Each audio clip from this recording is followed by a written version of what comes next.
Hello and welcome to the official Xbox podcast. I am Joe Skrebels, editor-in-chief of Xbox Wire, and I am incredibly excited to say that we are here to talk Indiana Jones and the Great Circle. You have probably already seen that there is a near 15-minute deep dive into the game, going through things like story, combat, puzzles, and a lot more ahead of its December 9th launch. And with that video covering a lot of topics, I wanted to take that deep dive and dive even deeper into it. And that is why we have got Axel and Jens from Machine Games who have joined us. Thank you very much for taking the time. I know it must be incredibly busy for you right now. A bit, but it's a pleasure to be here and be, having the opportunity to talk with you about it. Oh, well, we're going to talk a lot about it. So cool. I have been lucky enough to play 2 hours of this game already, which has been incredible. But for a lot of people, this deep dive might be their first really extended look at how this game fits together and all the various moving pieces that are there. So before we kick it off, I'd love you to give a sort of top line summary of this game and the various elements of it that people are going to get their hands on very soon. Yeah, absolutely. So Indiana Jones and the Great Circle, it is a first-person, cinematic, adventure action game. And it's developed here in Sweden by Machine Games in close collaboration with Lucasfilm Games. And the game is set in between the events of Raiders of the Lost Ark and The Last Crusade. And one of the main missions with the game and the purpose and kind of one of the driving force behind it has been to make sure that we put the player into Indiana Jones' shoes. We really, really want you to feel like Indiana Jones. So with every whip crack, with every shot fired from your revolver, and with every punch to an enemy face, we really want you to feel like Indiana Jones. And it really does. And I think you'll get a real sense of that as we go through. So kicking off this video, we start with this cutscene that seems to lead us into an action segment that looks to be just kind of a moment after a puzzle has been solved. So can you tell us where we are here and how we've got to this place? Well, I don't want to spoil too much. Like, there's some sand going on around here, so maybe you can figure out that this is sort of the more deserty part. But this is a very special moment in the game. It's one of those places where Indy finds himself in these kinds of ancient places.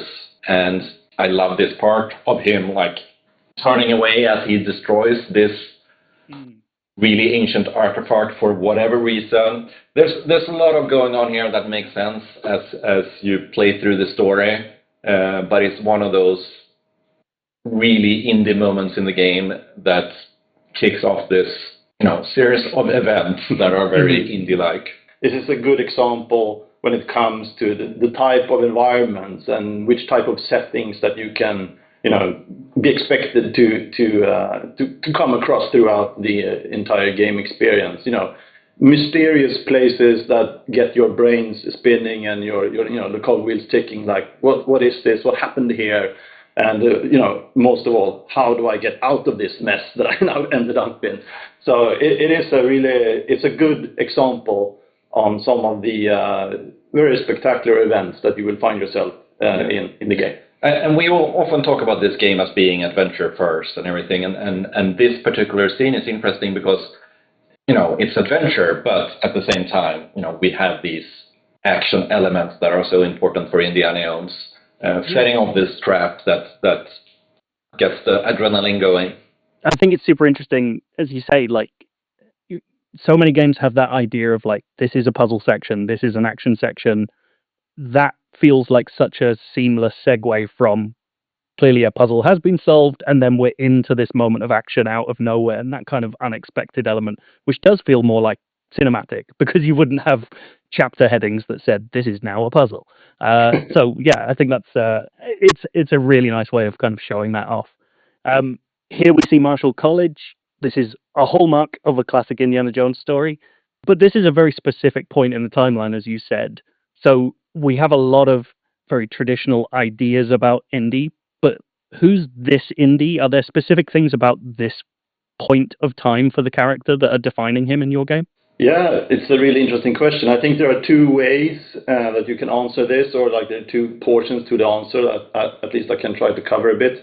One of them is that we portray the Indiana Jones as the world gets to see him basically for the first time, as he gets presented to the world in Raiders of the Lost Ark. That's where we've been looking most heavily in terms of reference and inspiration, to try to capture that version of the beloved character. You know, he's a very human. He's teacher. He's at the same time he's also kind of a superhero, but maybe not with superpowers. You know, but this kind of action man. And at the same time, there's this great warmth and depth with him as a character. And all of those components and character traits is what we've been trying to portray and push forward. And that's like one part of the answer. We wanted to experience that. But on the other hand, we also have, obviously we're making a game, we're not making a movie. So we have player agency and we have the freedom of choice. So you want to make sure that the Indiana Jones that you will experience as a player is the Indiana Jones you want to experience, right? So if you prefer to be more towards stealth, or if you want to go more brawling and you know, fighting with your bare knuckles more, or even, you know, pull out your revolver a little bit more from time to time, that's perfectly fine, because that's what we want to make sure that you as a player experience, your own Indiana Jones experience. It is the kind of approach we have to development here at Machine Games very much, like, you know, starting off with the story, starting off with the character, what would you want to do being in these shoes here, and you know, that's why we have puzzles in the game, because it's something we feel fits into the universe in Indiana Jones and something you want to do as a player. So everything spins off from there throughout. Yeah, and I mean, and talking about balancing, Joe, I mean, it has obviously been a lot of work making sure that we get the balance right in between, you know, how much gunplay should there be, how the length of the puzzles, you know, how long are the stealth sections, or, you know, when we do allow for certain type of game mechanics, and getting that kind of balance right has obviously been a lot of tweaking and hard work from everyone within the team. In terms of coming to the game itself, we just saw a section of the Vatican, which was a section of the game I got to play a few weeks ago. And something really occurred to me while I was playing, which is, despite being linear in inverted commas, it felt very open to how I wanted to get to that objective in a way that I really wasn't expecting. So was the design idea here, you're kind of giving people a place to get to, but giving them the freedom to get there in the way they want to? Absolutely, and as you say, like there's a wide range of, you know, from strictly linear roller coaster rides to these very open sections. Exploration is really important, even in the most linear sections of the game. It's something we want to reward the player with all the time, and we've designed the game around that, because he is an explorer as a character, and we like that in terms of game design as well. So it's important. And it also ties in, you know, very tightly with one of the core focuses that we had, was to make sure, you know, that's why we're talking that this is an adventure action and not an action adventure. If you're starting to dissect the aspect of adventure, you know, what is that? You know, obviously a big part of adventure is exploration. You know, getting the sensation that you are actually, you know, uncovering and discovering secrets and hidden gems throughout the entirety of the experience. So there's a lot of win-win with that setup. Yeah, that's the thing. I felt almost like naughty for not doing it the way it wanted me to. I was like, well, I'm just going to try climbing up these battlements and jumping onto a zip line instead of fighting all these guys, and it worked. And I was like, well, that is really nice. We're seeing a lot of puzzles here. One thing that I'd love to ask is, how do you design a video game puzzle that feels right for Indiana Jones? Like, what is that? What is the vibe that you have to capture while still making it an interesting thing to play? It's something we had to figure out throughout the development. Puzzles is actually something that Machine Games and the team as a whole has not too much experience with. So figuring out what that was for this game, that was an interesting journey, and where we ended up with is a really broad variety of what puzzles are.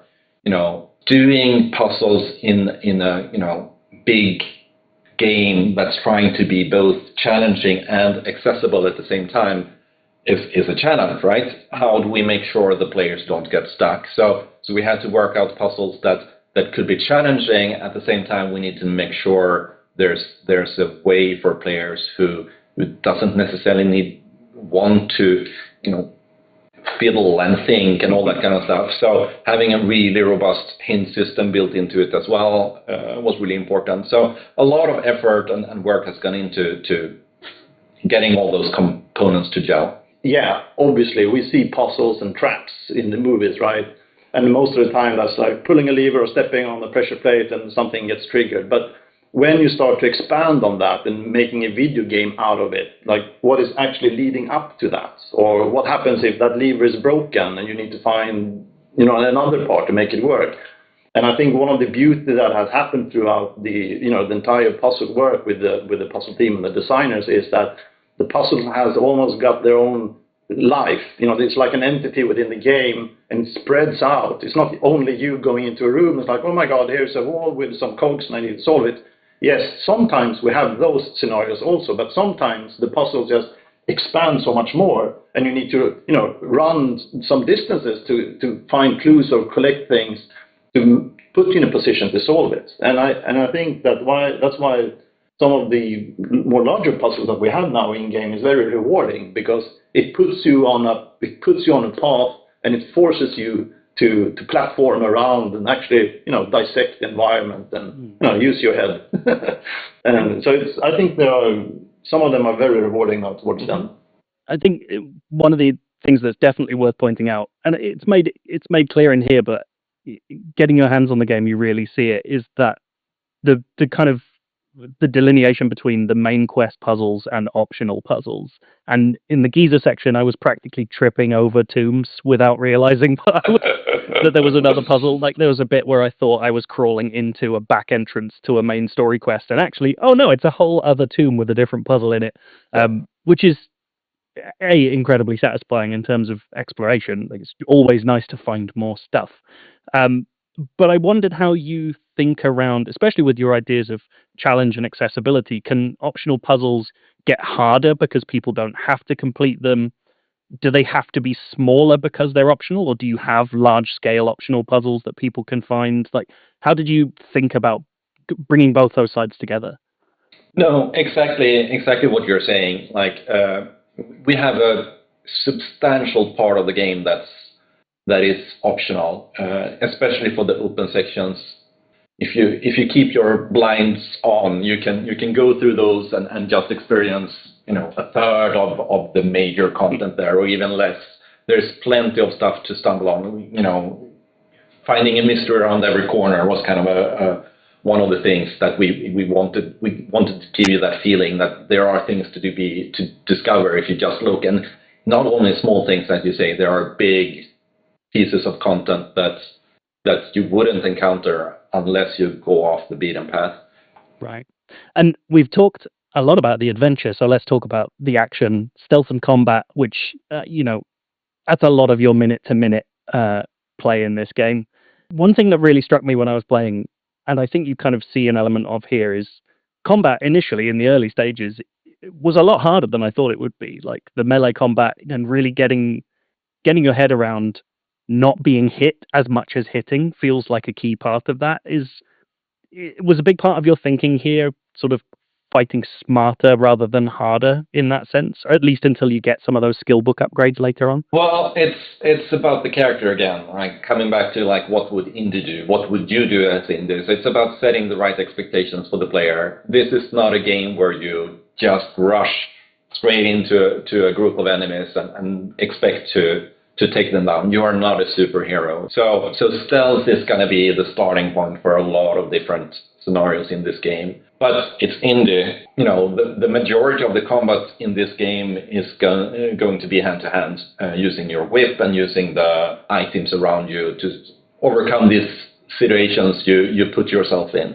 I love the items around you element as well. That idea that almost everything or at least everything I think I came across, was a distraction or a weapon. And that kind of idea of things going wrong and just being like, well, I've got this bottle that I was going to try and distract this guy with. I might as well throw it at his face. It ties into like another important aspect of the game, or of the IP, which is humor as well. Yeah. Because if you don't have humor within an Indiana Jones product, I don't think it would really feel like Indiana Jones. So it's an important beat that we've been trying to massage into throughout the entire production cycle, and we have that represented in many different aspects. Obviously, in VO, in cutscenes, and how people move and animate, but obviously also in the minute-to-minute gameplay, just to make sure that we capture that kind of, not fully slapstick, but it needs to have a sensation of humor even in the fighting.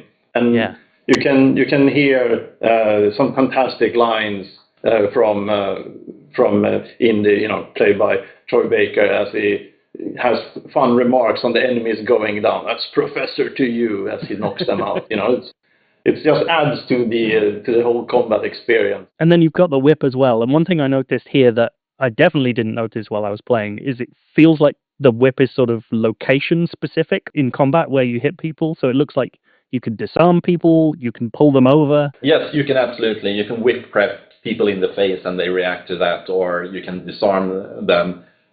Basically, in combat, you pull them. Yeah, in combat, you have two options to use the whip. You can crack with it, or you can attack with it, and you can attach to enemies and pull them into this kind of hand-to-hand combat clinch mode, as we call it, grab mode.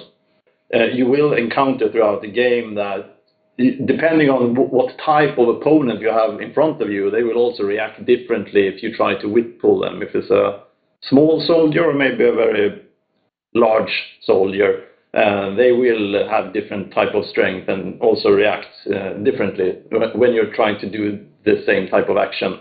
That's great. And I think one thing that really strikes as you watch this footage is how little stuff is on the screen beyond the game itself.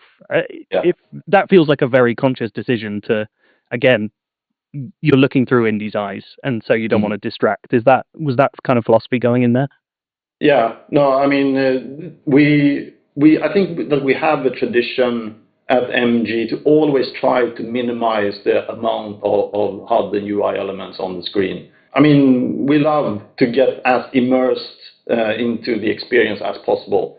The more things you have on screen, it kind of breaks that immersion a bit, and obviously you can't have it completely HUDless. I mean, you can, maybe, but we don't have that for this game.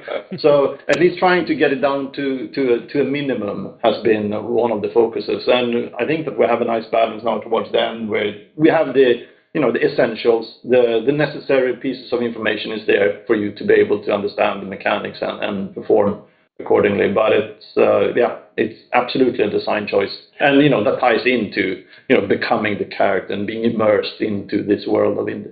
It's of course a preference for us as a developer, but I also think in many ways it's just good design. You want to show the stuff that's relevant, so it's about showing what's crucial and only that. And I mean, it's also one of the big challenges, trying to make sure, when we're talking about play navigation and HUD and UI as well, to make sure that the game is informing you or helping you understand where to go, where to look, without potentially having neon signs blinking this direction, please. Yeah, it feels like it plays into the fact that we're in such an analog world as well. This is this is a place without technology that we have now, so it does make more sense that you have to pull out a physical map and have a look at it rather than a mini map being on your screen at all times. He's not wearing like a Space Marine's helmet or something, so that really fits. And I think that's one of the things that I came out of, particularly the open section, really loving, is that feeling of, I'm in this place, I need to look down at my map, I need to look up and make sure I'm looking at the thing I think I am and how to get from place to place. It really feels like you're using that to make people learn those open areas and understand where they are more intuitively than you might do if there are markers on the floor or a mini-map pointing you in the right direction. Was that the thinking there? Yeah, absolutely. And I think mini-map is sort of core to what we don't want. And I know that's that's been talked about generally in terms of design. You don't, if you put a minimap on screen, that's the thing that people are looking at. We don't want, we have beautiful art. It's a wonderful world to explore. So of course we want people to look at that. That's why, we like our feature, like with the camera, for example, it has you look at the world rather than look at UI or prompts or whatever. We track all the progress in the game in the journal, and it's a beautiful journal, and, it starts empty and you fill it out. So it's your journey throughout the game. It's all part of the world and your experience. So it's, that kind of marriage between the player experience and what you see in the game is really important. And those physical maps we're talking about, it fits nicely with the concept of having a physical journal that actually holds the information, that you gather. And you, as Jens said, you're building up your adventure. You start with it blank. And then as you progress, it will get filled with scribbles, with notes, with pictures, with photos, with letters, with postcards, with small tickets, hints and pieces. You slowly start to puzzle together or getting the whole picture of this adventure that you're on. And that ties in so nicely with kind of the aspect of making sure that this feels like a grounded experience. You are in the world. And I think that's an really important part of it, that you're part of this world now. You're Indiana Jones. Here's a really dorky question I just thought of. When you've got the journal, do you have to consult with someone about what Indiana Jones's handwriting looks like?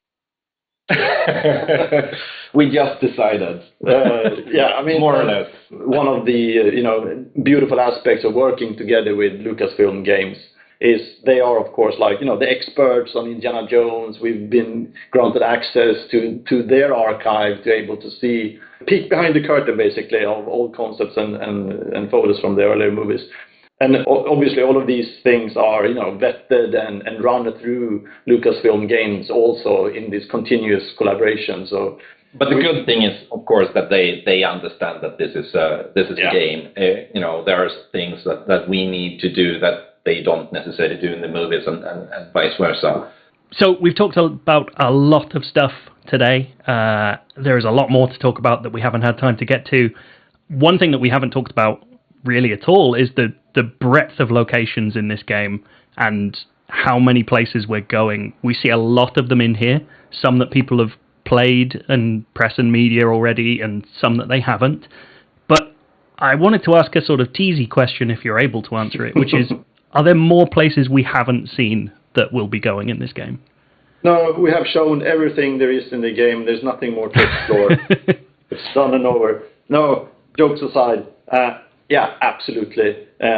There's plenty more that we haven't shown, and without giving away too much spoilers, we have put a lot of focus on trying to make sure that the entirety of the experience throughout the game is supposed to have this very interesting, pacing, a visual pacing, a gameplay pacing, location pacing. So, the focus has been to try to make sure that it's something new and refreshing within each new environment that you will stumble upon. That is very exciting. I'm very interested to see where else we could go. Cool. Obviously, we see a lot of Indy, as you would expect, in this deep dive, but we also see Gina throughout, who is a companion character that's looking for her sister. I'm sure you don't want to give away too much of the mystery around that particular quest, but what can you tell us about Gina and her part in this story, and also the story of the various allies we see in here as well, who we don't get introduced to in the same way? Absolutely. Gina is super interesting as a character throughout the entire game, and she has her own story arc. She, as you say, there's something with her sister missing. There's interesting and mysterious beats to her story arc that you need to unravel as you play throughout. And she's not just the sidekick that runs along. She has a very important part of this story that we're telling. Obviously, she's played by Alessandra Mastronardi, fantastic actress that we've been working closely with, obviously, throughout the entire production. And it's been, really amazing seeing the character of Gina being portrayed and written, obviously, on paper, but then presented to Alessandra, and how she has taken that character portrayal and just, fully expanded and making it into a really, really cool character.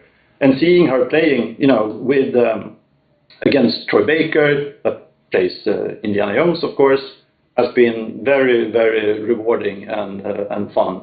And other characters in the game, the best villain so far, I think, Machine Games have ever done was... It's amazing. He's amazing. He's very, very scary and nasty. Played by Mario Skrebels, also amazing talent. And I think that, it's a lot of the quality that we see in the portrayal of these characters is obviously, thanks to all of these amazing talents and actors that we had. We have Locus, played by Tony Todd, also, amazing performance. It's been a pure bliss to see them in the mocap studio and running around and doing all the crazy actions that they're doing. I think having a high bar for a Machine Games villain in particular is, I'm very much looking forward to seeing how that plays out. That is about all we have time for. I want to say a massive thank you for taking the time, especially so close to launch. Axel and Jens, thank you so much for joining us and offering up so many juicy details as we went through. And Indiana Jones and the Great Circle is launching for Xbox Series X and S, Windows PC, and Game Pass on December 9th. If you pre-order the premium or collector's editions, you can start playing 3 full days early, which I will 100% be doing. And all that's left to say is thank you, good luck with the launch, cannot wait to see more of this, and look forward to Indiana Jones and the Great Circle. Thank you for having us. Thank you so much. Play it day one with Game Pass.